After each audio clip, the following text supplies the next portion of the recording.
Is your Discord audio cutting out or sounding robotic?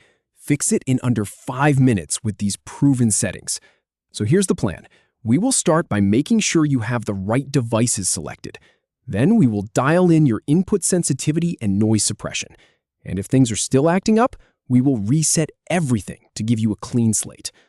All right, let us jump into Discord. First thing you want to do is click the gear icon in the bottom left corner. That opens your user settings.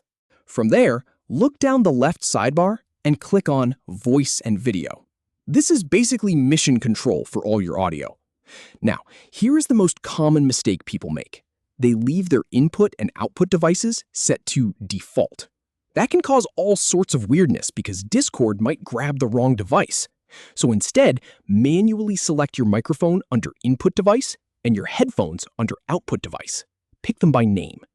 This alone fixes a ton of robotic audio and cutout issues. While you are here, check that your input volume slider is turned up. It is easy to accidentally nudge it down. Now, let us test your mic. Click the button that says Let's Check. Speak normally for a few seconds and then hit Stop Testing. If you can hear yourself clearly, you are in good shape. If not, do not worry. We have more tricks. Scroll down to the Input Sensitivity section. This controls when Discord decides you are actually speaking. I recommend toggling on Automatically Determine Input Sensitivity. Discord handles this pretty well most of the time. But if people are saying you are cutting out or that they can hear your keyboard clicks, toggle that off.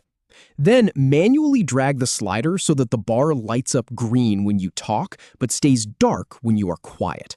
That gives you the sweet spot. And here is the really important part. Scroll down to the Advanced section and look for Krisp Noise Suppression. If you have it on, try turning it off. Sometimes Krisp works too aggressively and makes your voice sound robotic or processed. Official Discord support documentation actually recommends testing with it off first. So give that a try. Now, if you have gone through all of this and things still feel glitchy, do not panic. Discord has a reset button. Scroll all the way down to the bottom of Voice and Video Settings.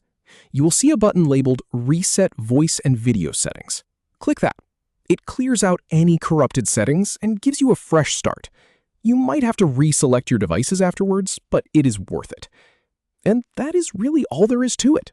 In just a few minutes, you have gone from frustrated with broken audio to confidently communicating with settings that actually work. I have tested these steps myself, and they are proven to solve the most common Discord audio headaches. So go ahead, try them out, and get back to chatting with crystal clear sound.